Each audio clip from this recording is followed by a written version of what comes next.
আমি বাংলাদেশ আর্মির একজন রিটায়ার্ড লেস কর্পোরাল 1999 ফেব্রুয়ারির 29 তারিখে অবসর গ্রহণ করি। অবসর গ্রহণ করার পরে আমি ছোটোখাটো একটা জব করি আমার পাবলিক ব্যাংকে। আল্লাহ আমাকে খুব ভালোই চালাইতেছে। বিষয়বস্তু অত্যন্ত দুঃখের সাথে আমি আপনাদেরকে অবগত করাইতেছি।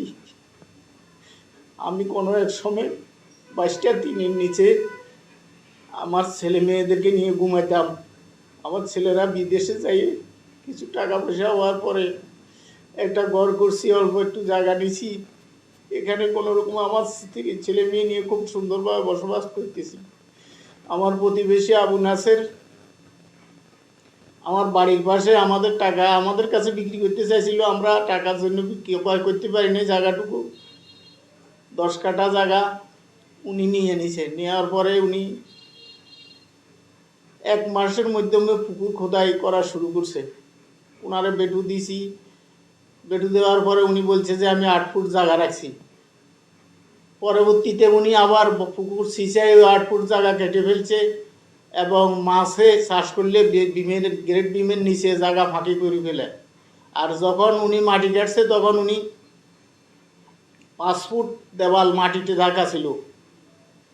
এরপরে আস্তে আস্তে মাছে খেয়ে খেয়ে খেয়ে সম্পূর্ণ দেওয়াল বিমের নিচ পর্যন্ত চলে আসছে। ওনারে বারবার অনুরোধ করা সত্ত্বেও উনি এর কোনো প্রতিকার করেন নাই এবং বিগত আওয়ামী লীগ সরকারের আমলে কোনো পুলিশ প্রশাসনের সাহায্য নিতে পারি নাই। ওনারা খুব জোরবার পার্টি, তাদের শক্তি বল সবে আছে।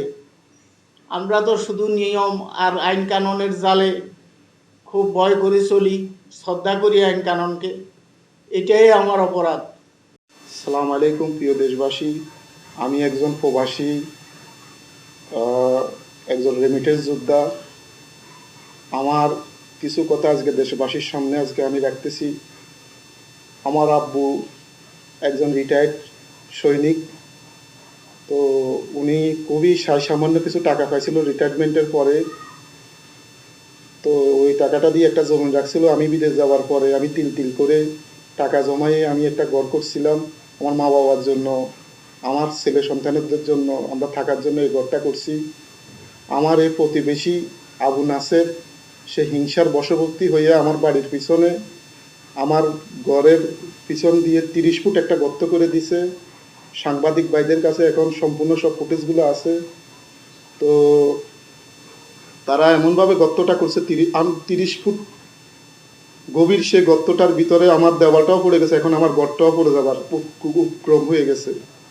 তো আমি একজন রেমিটেন্স যোদ্ধা হিসাবে, তো একজন প্রবাসী হিসাবে আমি দেশবাসীর কাছে আমি একটা এর প্রতিকার চাই, ন্যায় বিচারটা চাই।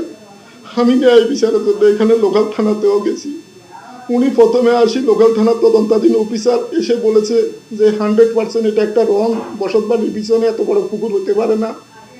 এখন উনি ওনার প্রথম দিনের বক্তব্য থেকে উনি সরে যায়, এখন বলতেছে যে আমি এখন টাকা দিয়ে জিও ব্যাগ দিয়ে বালু ভরে আমি ওখানে করে নিতাম,